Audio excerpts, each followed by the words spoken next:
Welcome back to our study of the book of Hebrews. This is session number 4. We have looked in session 1 how Jesus is better than the prophets. In session 2, we looked at Jesus is better than the angels. Last time we were together, we saw that Jesus is better than Moses and Joshua. And today, we look at a theme in Hebrews 5 through 9. How Jesus is better than the high priest, or better than the entire order of priesthoods. Again, I'll emphasize something that you might get tired of hearing, but it's so true.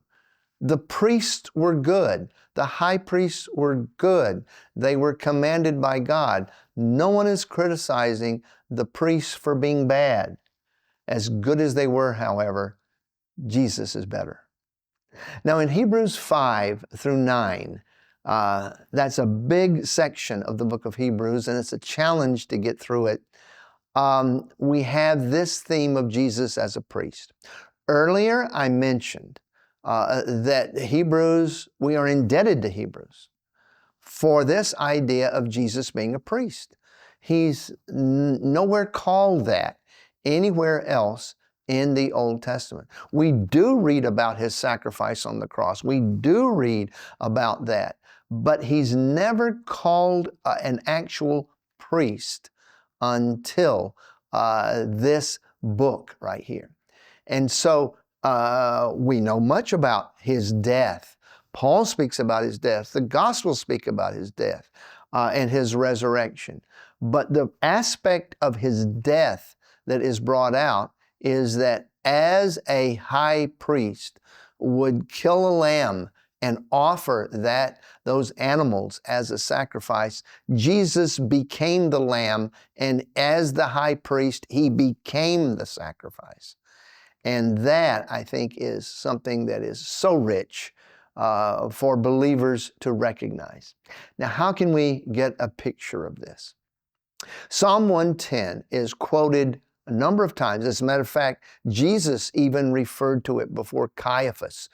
You shall see me at the Father's right hand. Jesus claimed to be the Lord of David in Psalm 110:1. This is not new, but it's teased out, it's brought out, it's developed in the book of Hebrews like it is nowhere else. Now, what kind of a priest was he? In Hebrews chapter 8, we read that if he was on earth, speaking about Jesus, he would not be called a priest. What? What do you mean by that? Well, here's why. Jesus was of the tribe of Judah. That's very, very clear. He was not of the tribe of Levi. The priests come from the tribe of Levi. Kings come from the tribe of Judah. Prophets can come from the tribe of Judah. But priests don't come from the tribe of Judah. So the writer of Hebrews says, okay, if he's our priest, how can he be a priest? Well, we are introduced to the type of priesthood that Jesus had and has, is a priest not in the order of Aaron, but in the order of Melchizedek. Now, who in the world was Melchizedek? Admittedly, Melchizedek has a strange aura about him. I like to compare him, if I may be permitted to a cameo appearance in a movie. I'm a fan of Alfred Hitchcock movies.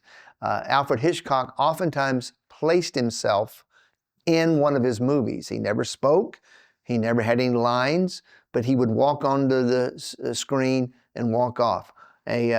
An elevator door would open, out would come this little guy, and it was Alfred Hitchcock. He wouldn't say anything, but he was a cameo appearance.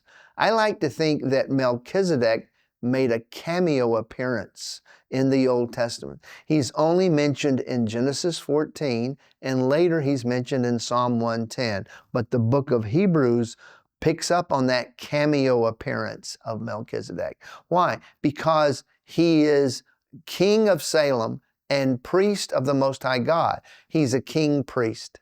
That is very, very important to the writer of Hebrews, because Jesus is both a king and a priest. But how can he be a priest if he's not of the tribe of Levi? Well, Melchizedek preceded the actual revelation at Mount Sinai, where the children of Israel were made the people of God and the priestly order was established. Melchizedek was actually not a descendant of Abraham, Isaac, and Jacob. As a matter of fact, in Genesis 14, Abraham encounters Melchizedek, whose name means my king is righteous, a righteous king, when he returns from his expedition of rescuing Lot. He sees Melchizedek and he recognizes Melchizedek is greater than him. He bows before him, he pays him tithes, and Melchizedek blesses him. The writer of Hebrews says, the less is blessed by the better one. Melchizedek blesses Abraham. So Melchizedek is over Abraham. And the writer of Hebrews builds on this idea that he's a king and a priest. He is the founder of a priesthood that's greater than the later Levitical priesthood. So how can Jesus be a priest when he's not in the Levitical priesthood? He's in the order of Melchizedek. Now, some believe that Melchizedek was a pre-incarnate appearance of Jesus. I don't think so, because Jesus is a priest in the order of Melchizedek. Also, it says that Melchizedek was made like the Son of God. It doesn't say that Melchizedek was the Son of God. So Melchizedek is a type of Jesus. How is he a type? In his role as king and priest. He was a worshiper of the one true God. His priesthood combined kingship and priesthood. And Jesus is a priest in the order of Melchizedek. That goes all the way back to Genesis 14, but also in Psalm 110, verse 4. That favorite text of the writer of Hebrews. He not only has said, sit at my right hand, Psalm 110, verse 1, he says, Psalm 110, verse 4, you are a priest forever in the order of Melchizedek. Now, what does Jesus do as a priest? He offers himself. The writer of Hebrews also draws on the rich symbolism of Leviticus 16. The high priest, having offered an animal, would enter into the Holy of Holies and there sprinkle his blood on the mercy seat. Jesus, in the same way, according to Hebrews 9 and Hebrews 10, having offered him one sacrifice for sins forever, entered into the heavenly Holy of Holies, where he presented his sacrifice to his Father. Hebrews 9 talks about 3 appearances. And the first appearance was when he offered himself as a sacrifice. The second appearance, I'll read it in Hebrews 9:24. For Christ did not enter holy places made with hands, mere copies of the true ones, but into heaven itself, now to appear in the presence of God for us. The high priest appeared when he offered a sacrifice on the altar. He appeared in the presence of God when he went into the Holy of Holies. And then he came out and he appeared to the people. No doubt the people on the Day of Atonement were waiting for the high priest to come out and to appear to them. Then they would know that the Father accepted his sacrifice. The very same way, Jesus appeared and offered his sacrifice for us. Hebrews 9:26. He appears in the presence of God for us now. Hebrews 9:24.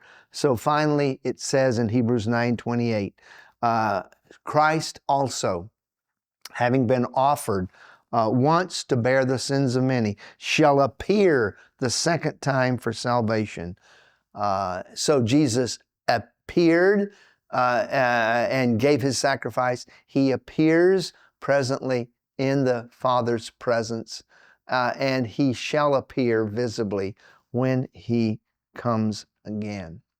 These are amazing truths, and they are part and parcel of the book of Hebrews. Remember those Jewish people in the first century. They would be familiar with the Day of Atonement. Now they are told that their great high priest, in fulfillment of his Melchizedekan priesthood, in fulfillment of Leviticus 16, now appears in the presence of God for them. Practically, what does that mean for us?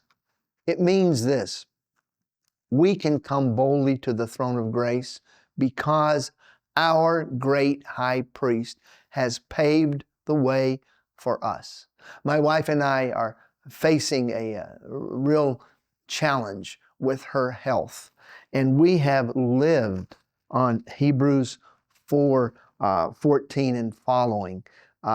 Wherefore, since we have a great high priest who has passed through the heavens, Jesus, the Son of God, let us take hold of our confession.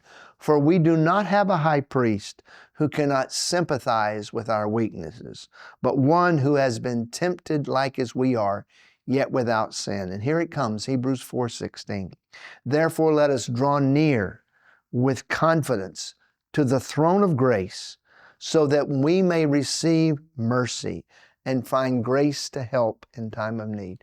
My dear hearer, these studies are more than just academic truths about Jesus as our high priest. Because we have a high priest, we can come boldly into the throne room of God, something that Israelites couldn't do. Only their high priest could do that. But because we have a high priest, we can come boldly into that throne room with him in the presence of the Father, so that we may receive grace and mercy, and grace to help in time of need. Mercy for our past sins, grace to help us in our time of need. And whatever be your time of need, whether you're suffering physically or you're facing a challenge of faith, come boldly to the throne of grace. He can give you grace to help in your time of need. That is why it's so important that we have a great high priest who is better than Aaron.